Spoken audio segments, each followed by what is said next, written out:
Today in our program, we are going to explore Azerbaijani identity, Azerbaijani culture and history with Dr.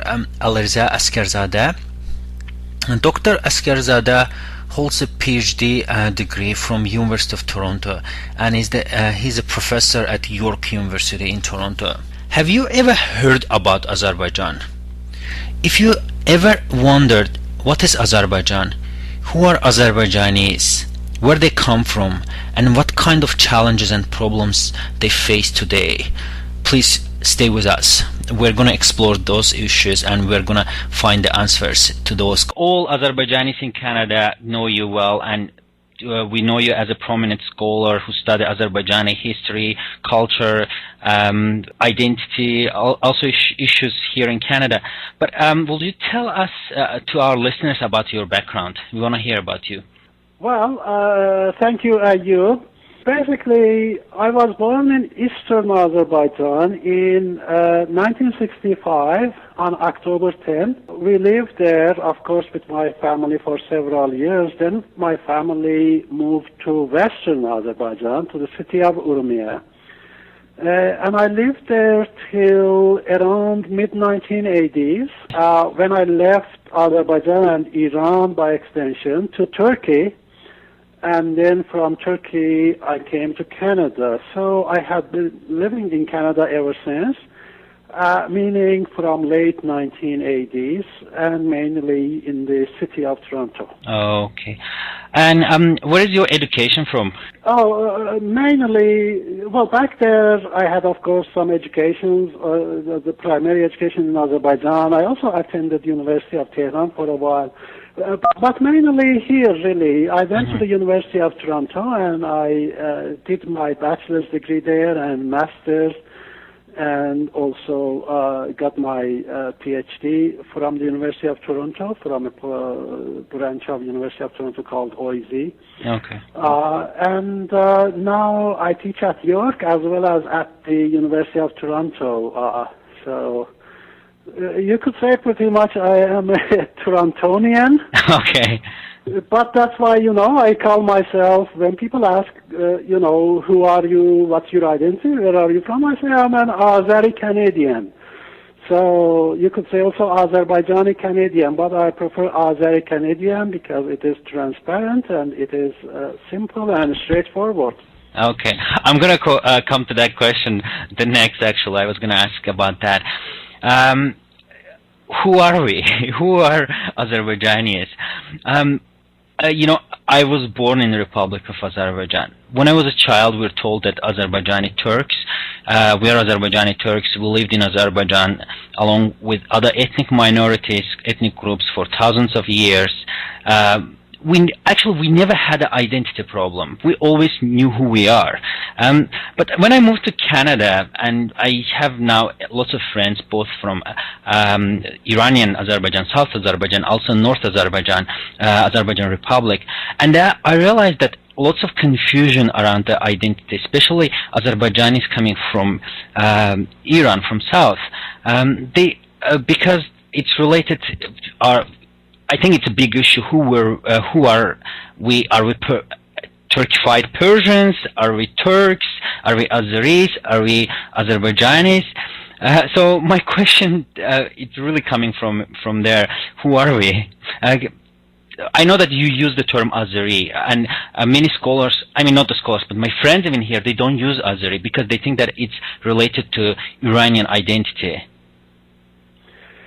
Yes, that's a complex issue. See, the identity issue, identity politics, issues around the formation of identity processes, these are very complex issues, and particularly from 1980s with the emergence of post-structuralism, postmodernism, and post-colonial discourses in Western societies and Western academia, people have done a lot of work articulating these notions of identity and all that. However, unfortunately, we have not been able to discuss these things in our own Azeri community and in Azerbaijani-related publications and media and so forth.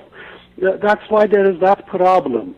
but also the complexity comes, like you mentioned, from the Iranian side, because over there, really, Azerbaijanis are living under some kind of colonial condition.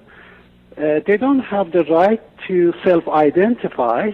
Usually their identity is defined by the dominant Persian group. That is why this notion of Azeri has become very problematic, because they are using a kind of Azeri that is defined by the dominant Persian group, by the hegemonic knowledge. And what they do is to define this particular community, the Azerbaijani community, in such a way that it would facilitate their assimilation process. So they all would become Persianized and they would claim a Persian Iranian identity. So that's a problematic notion in that sense, and that's understandable. If some of Azerbaijan is coming from Iran, they show reaction to this term Azeri. However, my understanding is that we have to go beyond that, because particularly in diaspora, you have always multiple identities for all groups. For us Azerbaijanis, for example, we have the choice of Azeri, Azerbaijani, Azerbaijani Turk, Azeri Turk, Southern Azerbaijani Turk, Northern Azerbaijani Turk. The choice is very diverse. I was just going to say, so what does Azeri mean in Iran? Because in Azerbaijan, it's just shortened, I mean, in Republic of Azerbaijan, or when I say I'm Azeri, it means just I'm Azerbaijani, and it's been shortened to Azeri. It's like, it's too long to say Azerbaijani. What does it mean in Iran, Azeri? Well, it depends who's using it and who's defining it. Okay. The dominant Persian scholars and intellectuals and dominant Persian literature in general, the education system and media, which promotes a Persian-centric worldview, they define Azeri as a people descending from Pahlavis or an Iranian or Aryan lineage. That becomes problematic. However, that's just one view, and that view was mainly promoted by this person, an Azerbaijani himself, Ahmad Kasravi. I'm sure you've heard of him. In the 1920s, a purely ideological construction of identity for Azerbaijanis. So that was one version. Okay. But Azeri also was defined prior to Ahmad Kasravi as a Turkic group. Okay. For example, in many literature existing from the area, there's this famous encyclopedia of Muhammad Mu'in. There, before to Azeri, he identifies, prior to Kasravi, he identifies Azeri as a Turkic group and as a Turkic word. Okay. And then you have other, for example, you have a major source, encyclopedic source called Burhan Gateh. In that work also, Azeri is defined as a Turkic word, and so on and so forth, and also in the writings of Arab travelers and scholars and so on. So Azeri was defined as a Turkic term and word, but Kasravi just introduced some different dimension to that. Okay. So it doesn't mean that his version was right, but unfortunately, what's happening in South Azerbaijan now, our scholars, our intellectuals have kind of caved into this notion, the version of Kasravi, and they try to detach themselves from this Azeri, but some of us don't. Okay. For example, I say, okay, Azeri, that version was just one version, but we don't have to agree with Kasravi.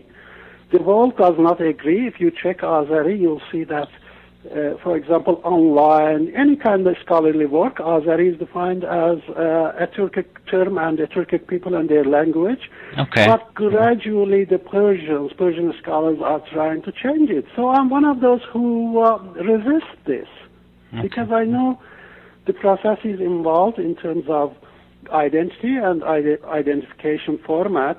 So you don't necessarily have to agree with Kasravi, because Kasravi's account was really purely ideological and really very silly. Okay. I mean, his account wasn't educational or scholarly. He was thinking that everybody should become Persian and Persianized, and there should be one language Iran because it would be good for Iran.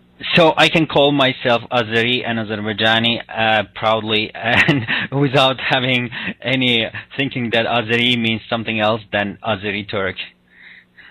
Absolutely. Listen, even our own scholars, for example, a major northern Azerbaijani scholar, Professor Feridun Ağasioglu, he has written a huge book, a book of 300 pages called The Azer People, Azer Halge. Okay. So this term is uniquely Azerbaijani, but also it could exist in other languages. We should not be afraid of that. So the reason we cannot dismiss Azer or Azeri, because it is also at the root of the name of our country, Azerbaijan. Okay. So when the Persians are trying to change the meaning of Azeri, next thing is they are going to change the meaning of Azerbaijan, which they are doing. That's why some of us are resisting that kind of fabrication. But I'm not saying that there should be one meaning. Of course, there are always multiple meanings and multiple perspectives. So one is the dominant Persian perspective, but let us have our own Azerbaijani perspective and dialogue about this. Why should we give into whatever a bunch of, racist elements are saying about our country and the name of our country, the name of our people and all that? We should be able to self-identify and to interpret our own name and our own categories and several weeks ago, one of our volunteers, from my radio, interviewed Abbas Javadi. Maybe you know him. He's the associate director of broadcasting at Radio Free Europe, Radio Liberty in Europe. So he's the Azerbaijani Iranian. He's well known, and he was convinced that actually we're going to post this interview soon in our webpage, which is radioazerbaijan.ca. He was convinced that Azerbaijanis are Turkified Persians. He thinks that Azerbaijanis have been, they were Persians before, they were Turkified. So what do you think about that? Were we Persians before becoming Azerbaijani Turks, or is just not true? What's your opinion on that? Well, it's a very problematic notion, to say the least. Mainly because, first of all, we have to ask ourselves, who are the Persians themselves? Okay. I mean, right now, there's a huge debate among Persians themselves as to who they are when they came to the Iranian plateau, what is their lineage, and all that. Now, the overwhelming historical consensus is that these people, Persian tribes, they came about 2,500 to 2,700 years ago to what is now known as Iran, to the Iranian plateau, right? Okay. So, who were living in Iran and in Azerbaijan prior to that? So, of course, there were so many diverse ethnic groups and communities living there. Mm-hmm. Persians are known with the establishment of this Achaemenid dynasty, which really was established from 550 to 330 before the Common Era.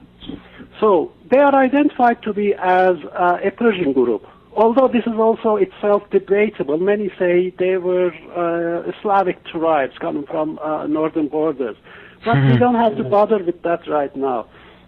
However, before them you have the Sumerians, going back like about 5,000 years in the history of Iran, 7,000 years to be precise, from 2900 to 1800 before the Common Era. Alongside them you had the Elamites, who continued to rule various parts of Iran, but mainly eastern and central parts, up until 539 BCE. Mm-hmm. Now, in addition to these groups, which were not Persian, they did not speak an Indo-European language, you had also Medes, mainly in Azerbaijani areas. You had the Medes, and you had some other agglutinative language people. Now, the Medes, we know Medes, there were a combination of different ethnic groups within Medes, right? Mm-hmm. But you had also certain ethnic groups who spoke only a kind of agglutinative language, which is a member of, for example, Turkic languages are a member of agglutinative language family. Okay. So, for example, you had ethnic groups such as the Kassis and Guttis and Lulubis and Hurris and so on and so forth. Now, the question is to this gentleman, Mr. Abbasi, how about these people? They were living in Azerbaijan and they were not Indo-European groups, hence they were not Persian. Mm-hmm. They spoke a completely different language, and then their language is very close to the language that we speak now. So how can you say that Azerbaijanis are Turkified and they used to be Persians? Mm-hmm. And this is a very problematic notion from a number of perspectives. Mainly, this is the dominant Persian view, right? And again, it was promoted by this Azeri guy, Kasravi, Ahmad Kasravi, the guy known as Kasravi. You know, he said yes, he came up with this thesis that the Azerbaijanis were Turkified after the coming of the Seljuks in the 11th and then Mongols in the 13th century. Mm-hmm. So this is the dominant hegemonic literature and the dominant Persian perspective, but it is not the perspective of Azerbaijani scholars. Okay. For example, scholars such as Dr. Javad Hayat and Professor Zehtabi and Professor Muhammad Ali Farzana and so on and so forth. Mm-hmm. So I think our fellow Azerbaijani, Dr. Zawadi, should know a little better and should be fair and democratic in terms of at least acknowledging diverse positions in this regard, diverse perspectives. But he's just following the dominant Persian ideology there, and it has political ramifications for Azerbaijanis. This should be also taken note of. Okay. You see, why are the Persians and the dominant Persian view saying that we are Turkified?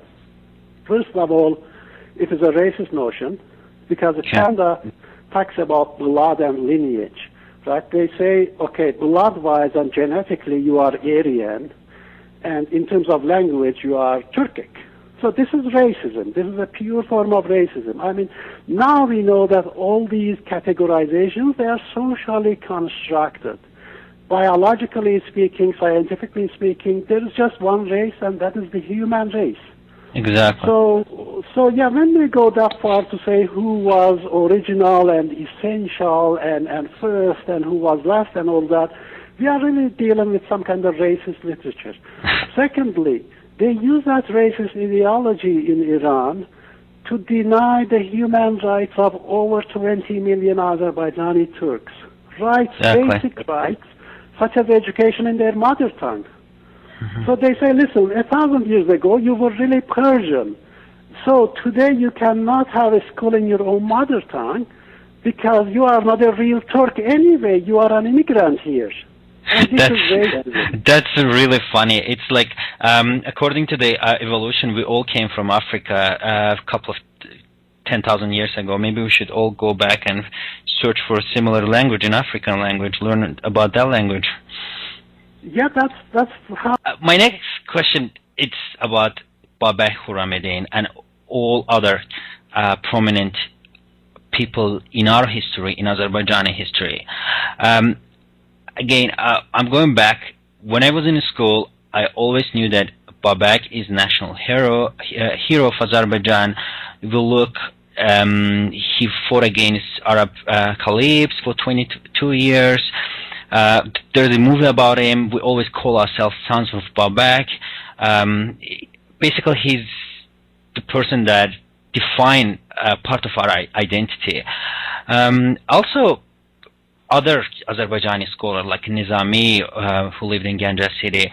But I just defined name Babek Khurramedin. I just searched for Google, and what came out in Wikipedia, and there is like, I see 6 sources telling that he was a Persian. How did that happen? Well, this is again another complex area. Okay. You see, certain Persian groups and certain nationalists and scholars who subscribe to Persian nationalism, they have some kind of dominance over information produced about Iran and not only just Iran itself and diverse Iranian communities, but also countries in the neighborhood, such as the Republic of Azerbaijan. Mm-hmm. So they try to disseminate and spread disinformation and misinformation about our history, our national heroes, our scholars and poets and historical figures, and so on and so forth. And this is one of those cases. Now, when it comes to Babak Khorrami, Azerbaijanis call him an Azerbaijani hero. Mm-hmm. Simply because he was born in Azerbaijan, he lived there, and he fought there, defending the autonomy and independence of Azerbaijan, and he died there doing so. Mm-hmm. So, like you said, for over 2 decades, he defended the independence and autonomy of Azerbaijan. He was a member of Azerbaijani community. In today's language, you could say an Azerbaijani citizen. He lived among Azerbaijanis and he fought alongside them. That is why we regard him an Azerbaijani. Okay. Now, the Persian perspective is that, in terms of blood or genetic or lineage, he was Persian or something like that. Again, this argument borders on racism, because they always talk about blood and what kind of bloodline somebody had. So that's mainly racism, but I think it also could be scholarly and academic investigation, provided that you have a democratic space to articulate this. And it applies to Nizami Ganjavi as well. We call Nizami as an Azerbaijani, because he lived there in the city of Ganja. He is getting his name from that city. And if you read his work, you see that the imagery, ideas, terminology, scenery, it is all taken from Azerbaijan. Okay. So he was an Azerbaijani, and Azerbaijanis have every right to claim him as a major poet and scholar of their own. Now, on the other hand, it is true he wrote in Persian, so Persians also have a right to say that this was a Persian poet, because he contributed immensely to Persian language and to the development of Persian literature and poetry, which is fine. But the problem arises when the Persian side tries to use some kind of exclusionary measures to try to reclaim him as their own by excluding everyone else from this. Again, that is not a very democratic process. Azerbaijanis have a right to call him their own, and Persians could have a claim. But we have to talk about here in terms of sharing and cooperation and collaboration, as opposed to excluding certain communities. And unfortunately, that's what they are doing, which is not fair. Go ahead. Yeah. No, in terms of academic aspect of it, I'm not against the idea that if scholars came together to determine, for example, what was the bloodline of Babak Khorrami, the language he spoke, or what was the bloodline and lineage of Nizami of Ganja, and so on. But in order to do that, you need a democratic environment and space where you can come together and work. And what this means is that you have to include scholars from Azerbaijani community, and you have to include scholars from the Persian community. Let them work together, share information in a democratic space, and let's see what kind of results and conclusions they are going to reach.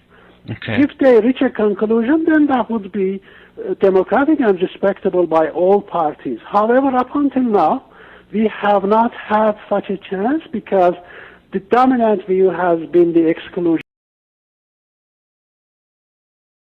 Actually, I see the discussion about Nizami in one of the forums, and the argument that someone from probably North Azerbaijan put forward, that he lived in Ganja city, and counter-argument, someone, probably he was Persian, put that, those times Ganja was also Persia. Aran, it was part of Aran, and it was Persia, and everyone who lived there were Persians. That's why. So I saw argument like that.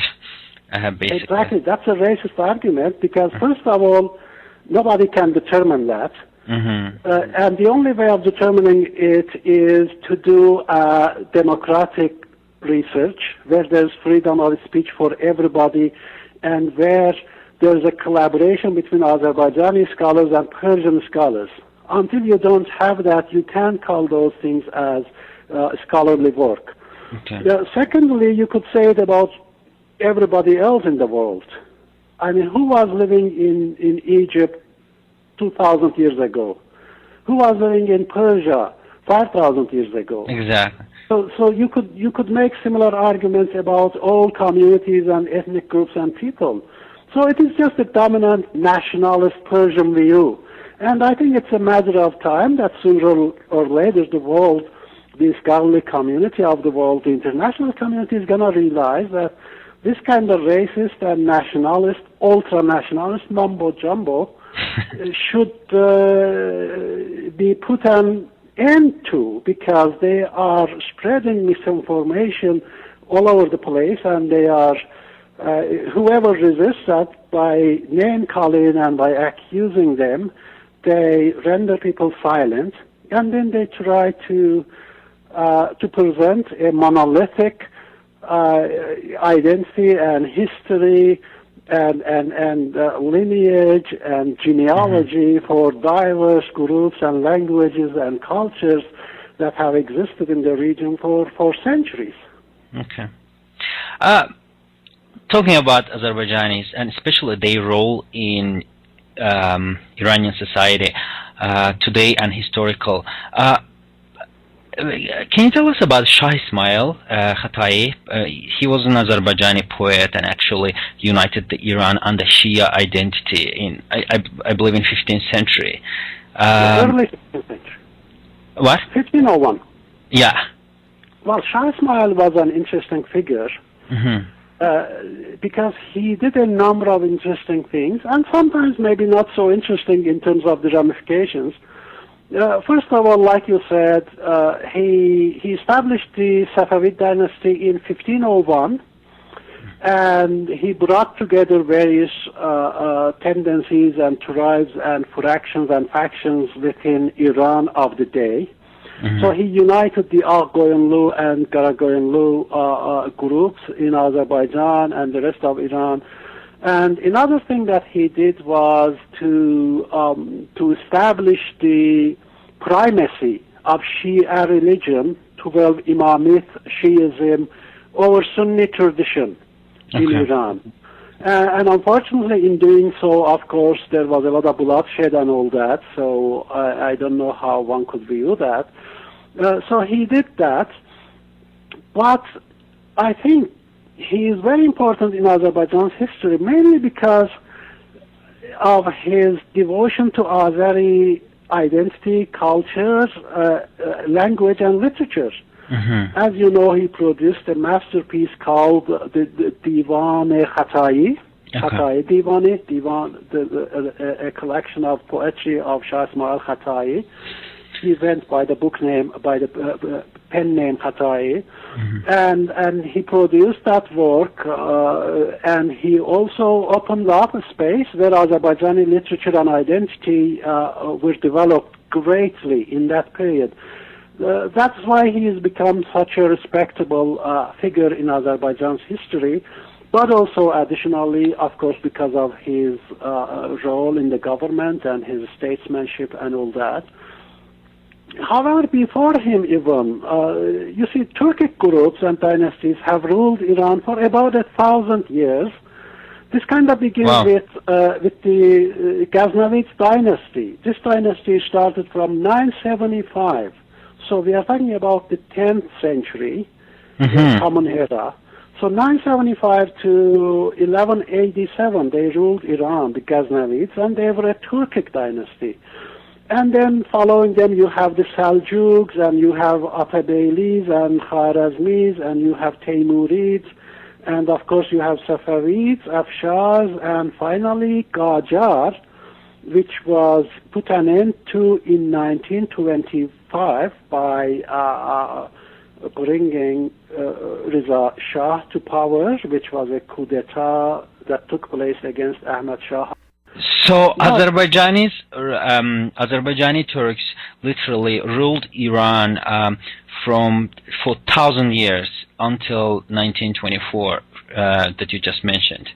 Yeah, for 1,000 years. Now, mind you, some of these groups, these dynasties, were from Azerbaijan. For example, such as Qajars, Afshars, and Safavids, and some were from other Turkic groups, such as Teymurids and Khwarezmis and Seljuks.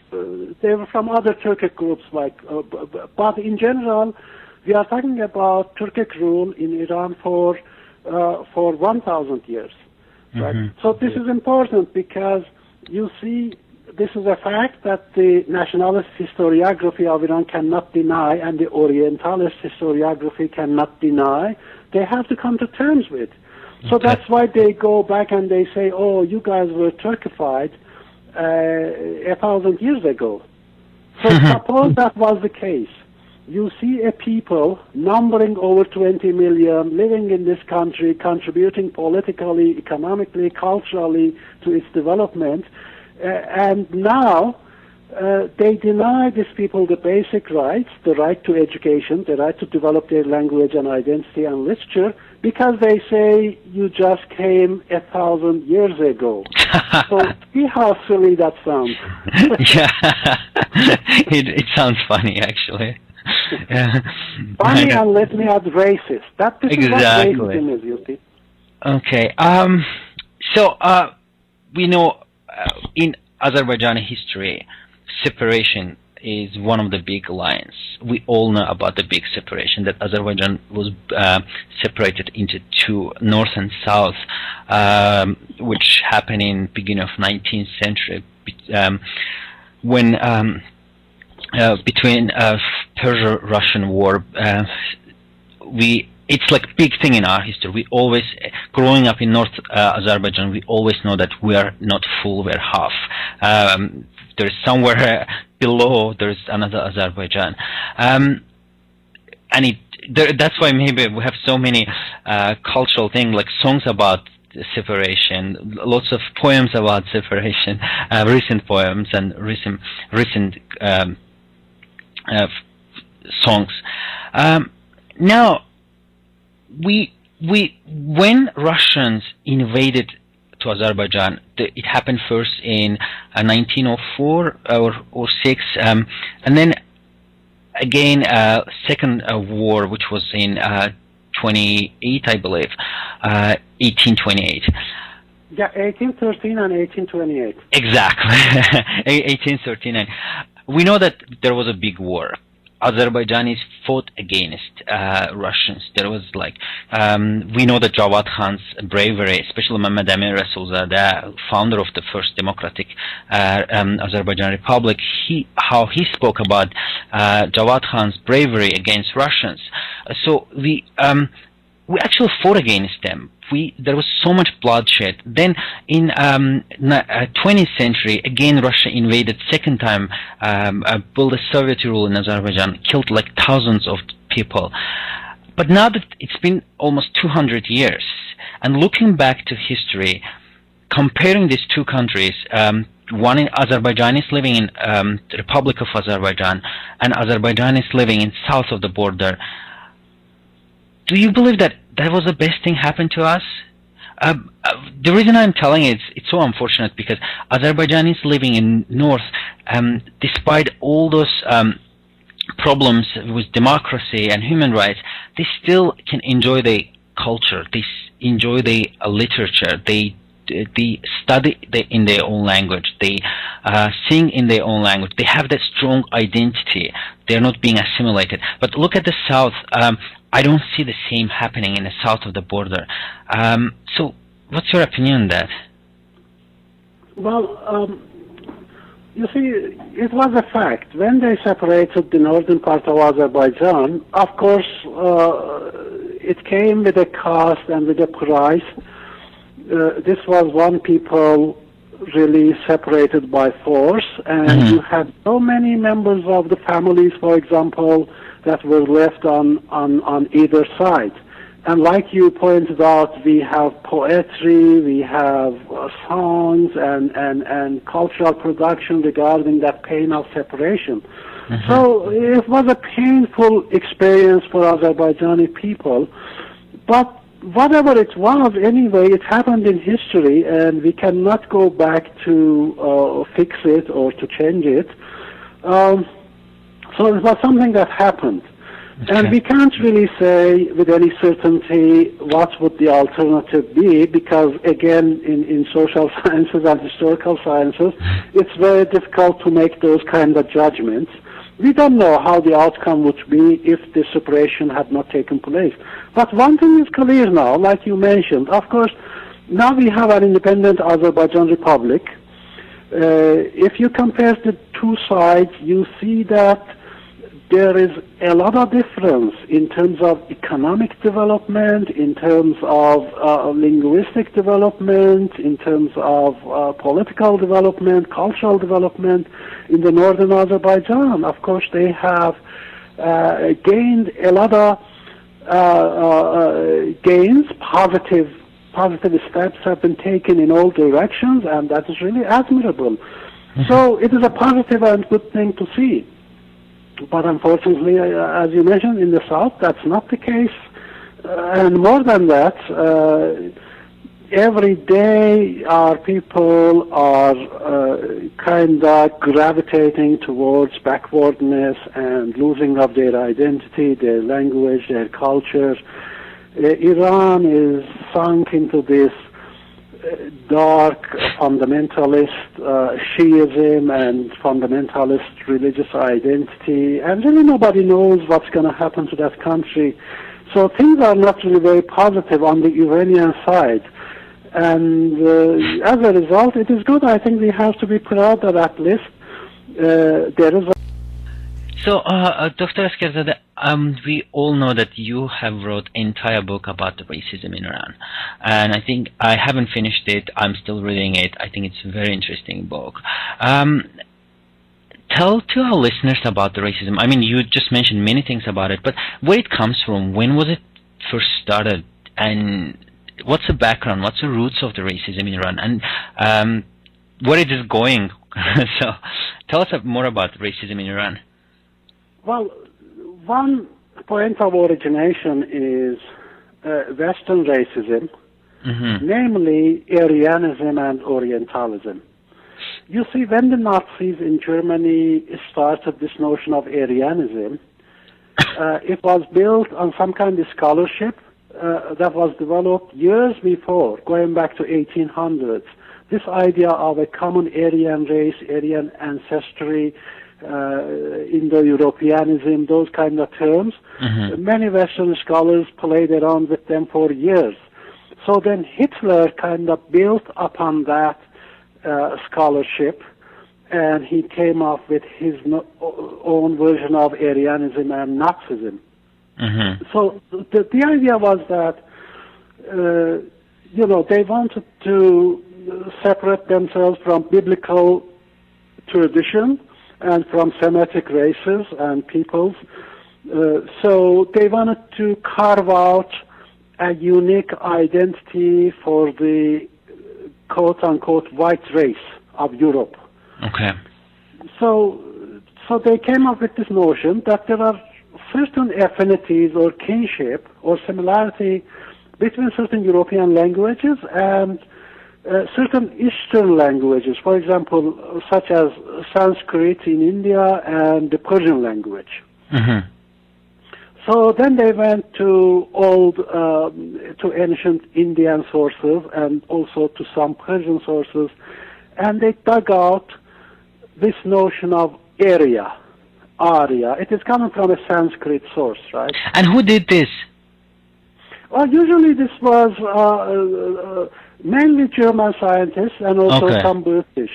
So, for example, a scholar named Sir William Jones, he came up with this notion of affinity between European languages and the Eastern languages such as Sanskrit and Old Persian. And then you had you had a fellow, a German fellow named Max Muller. He came up with this notion of Arya and Aryan race. Okay. And they kind of dug it out from ancient Sanskrit sources. So this thing took place in language. And eventually, I mean, that was a long story, it's a long story. But what happened was, it found its culmination, reached its culmination in Hitler's Nazi Germany. And we know the results, right? Hitler created that kind of horrible racism. And they destroyed millions of, for example, Jews, and they also showed no mercy to homosexuals and communists and so on. So that was a horrible regime, a racist regime. And it was based on a discourse of Aryanism. Now, that was one area that contributed to the promotion of racism in Iran.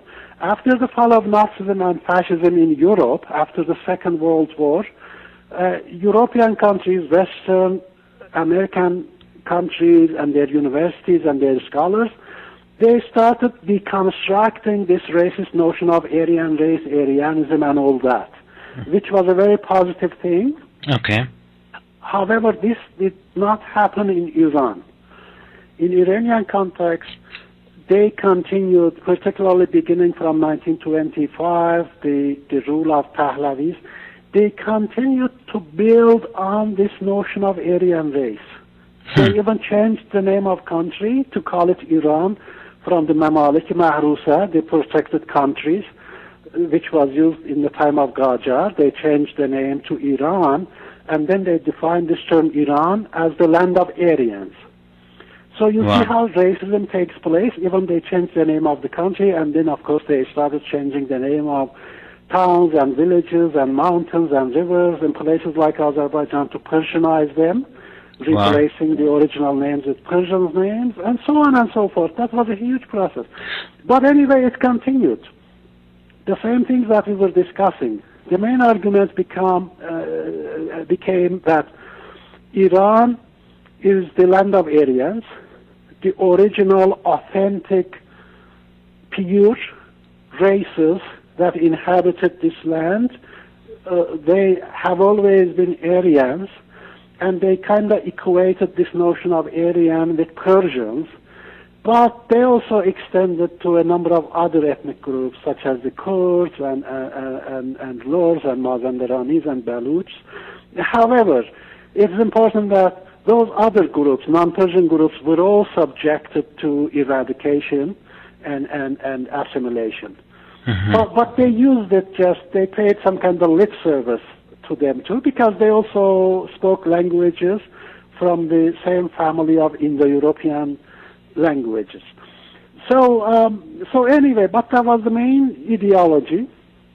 So they started promoting it in Iran's educational systems. They demonized non-Persian groups.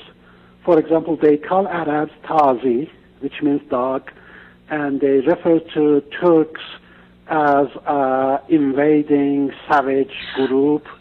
Dr. Asgharzadeh, so when, can you give us the timeline? Because did it start before the Second World War, after the Second World War? When the actual implementation of this racism in Iran started? This starts exactly from 1925, which is when the Reza Shah comes to power. The Qajar dynasty is overthrown completely, and the Pahlavi dynasty is established in 1925 under the rule of Reza Khan Mirpanj, otherwise known as Reza Shah Pahlavi. You see, he even changed his own name from Mirpanj to Pahlavi. Pahlavi also supposedly means an ancient Iranian language or something. So everybody started changing their names to become more Persianized and hence more Aryanized. So they kind of looked upon themselves as some kind of unique race, superior race, and they borrowed these definitions from Nazi Germany and from European racism and fascism. So that's a strong link there. And it didn't stop after the World War when we realized that racism is really, really bad? Exactly. It never stopped. You see, the Iranian case was different. In Iran, they moved this and they developed this very intelligently and very smartly. So they did it physically and culturally. Cultural annihilation of non-Persian communities. So they banned all non-Persian languages from schools and universities and governments and learning centers. They supplanted all those languages with Persian. They promoted Persian identity and Persian language, and the main aim was to assimilate. Okay. And this was a difference with Nazism. In Nazism, there was no room for assimilation. Mainly because the Germans were in majority there, numerically. But in Iran, since the Persians themselves were in minority, numerically speaking, so they had no choice but to assimilate other people. So that kind of racism functioned differently. However, the result was the same. Racism really is defined when a person or a group identifies itself, its own group, as superior to others. This is what that's been happening in Iran since 1925. The Persian race is identified as a superior race to which other races and ethnic groups and linguistic groups and religious groups should assimilate. So this is what's going on. After the Second World War, of course, everybody else stopped that racist process and racist theories, and they started deconstructing it. Even in places like India, they started deconstructing racism. You don't see that kind of racism in India now. But in Iran, it is still being practiced. Persian group is still superior in terms of its hegemony in culture and language and in the education system and in the official media and official literature and in government. So they promote that, and they try to assimilate everybody else to their own language and culture and perspective. That's one way of it. Now, fortunately, we know that incident in 2006 that happened with Azerbaijanis in Iran.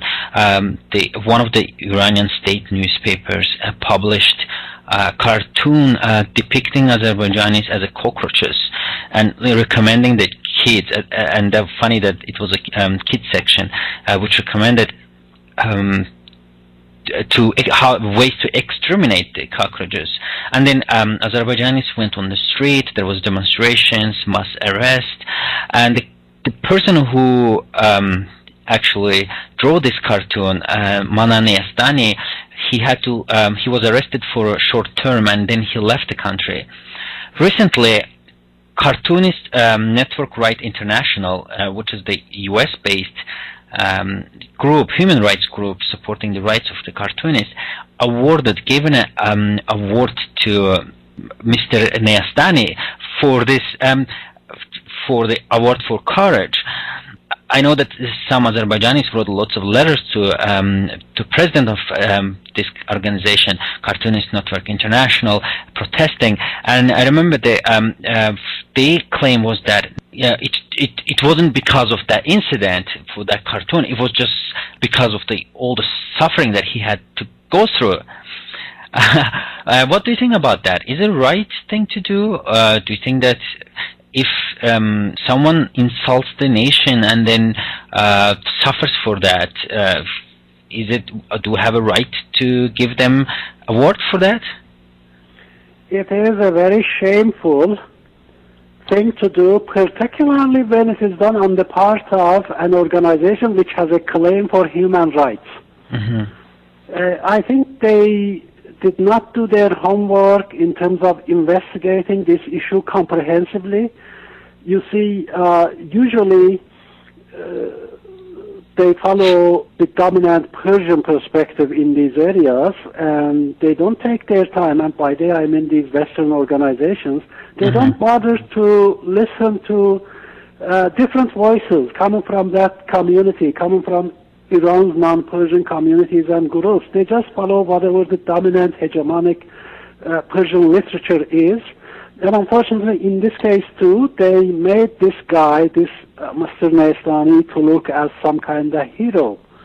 But what kind of heroism is there when you depict an entire community which is already marginalized and which is already subject to racism, to depict this community as cockroaches, to call its members as cockroaches who speak a cockroach language and who even don't understand themselves.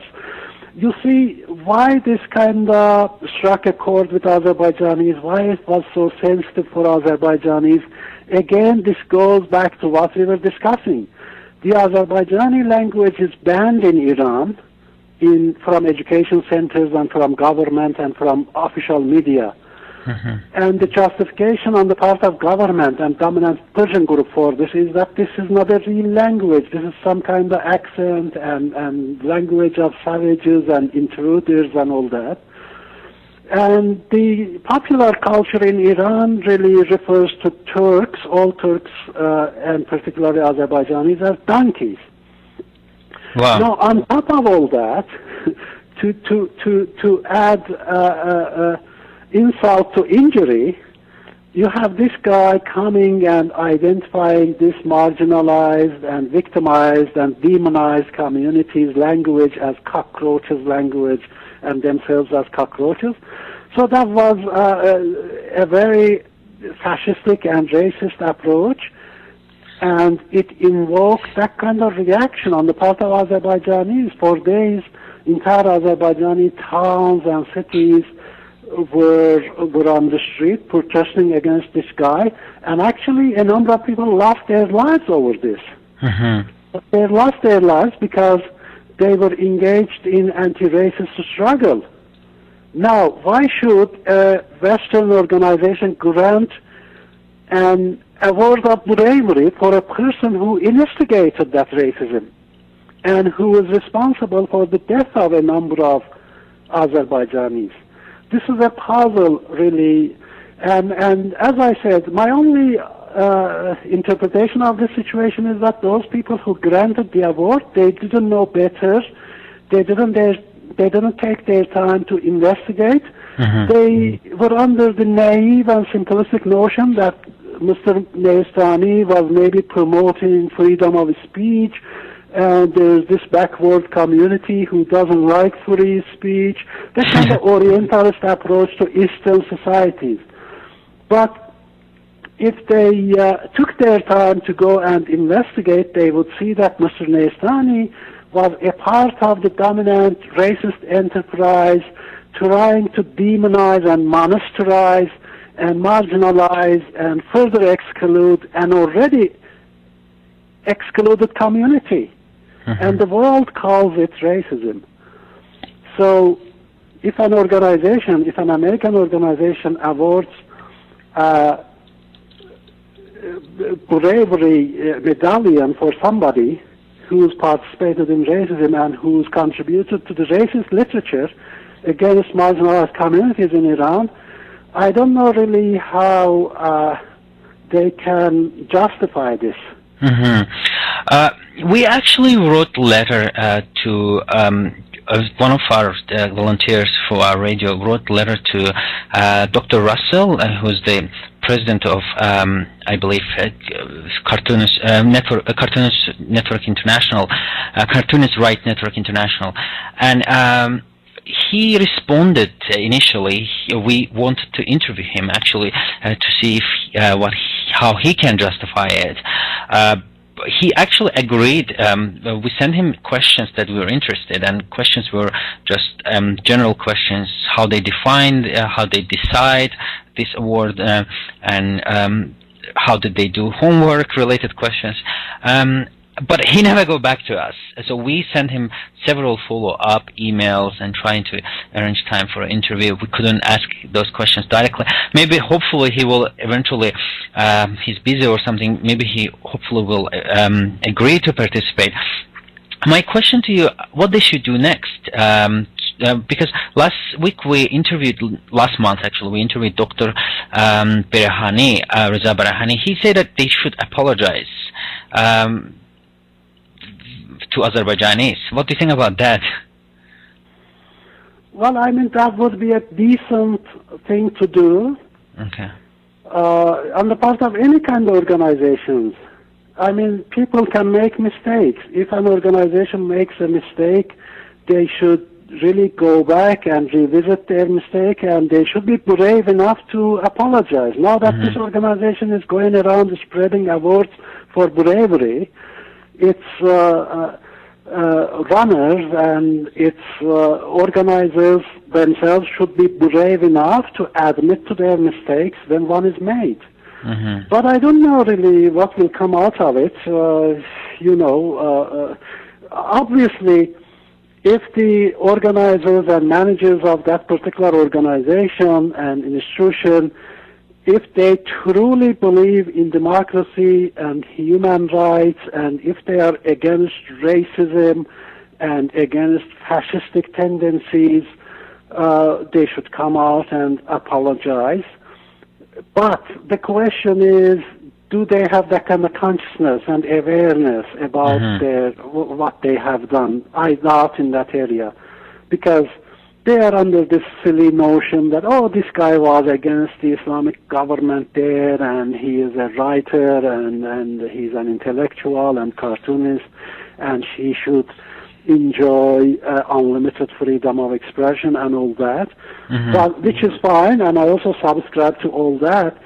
But the missing part is that their decision should have taken into account the context of the situation of Azerbaijani community there, the context of Iranian racism against Azerbaijanis, the context of the literature produced, racist literature produced against this particular community, the discourse of racism in Iran, which includes calling names, demonizing and dehumanizing communities such as Azerbaijanis by calling them dogs and donkeys and their analyses within this concrete context of Iranian society, I am sure they wouldn't be able to grant that award. Unfortunately, it seems now too, they are not brave enough to go back and revisit their decision. Okay. All right. Thanks very much. Thank you very much, Dr. Asgharzadeh. My last question, actually, what are you working on right now? Do you have any interesting projects that we should be expecting from you? Well, I'm working actually on a number of projects, but unfortunately,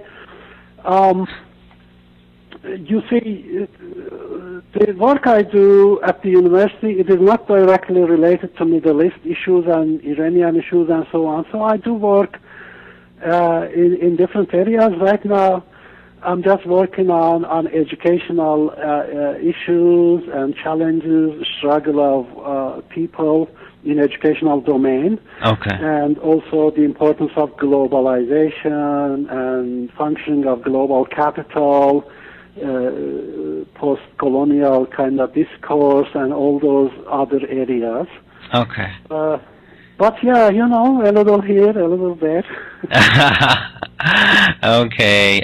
Hopefully you can also do some more interesting projects related to Middle East and Azerbaijanis. We're always waiting for it. Thanks a lot. No, I have some things in mind, and I have some initial projects, but I'm gonna work, albeit a little slowly, but surely. And thanks for giving me this opportunity, and just keep up the good work. Okay, thanks a lot, and thank you.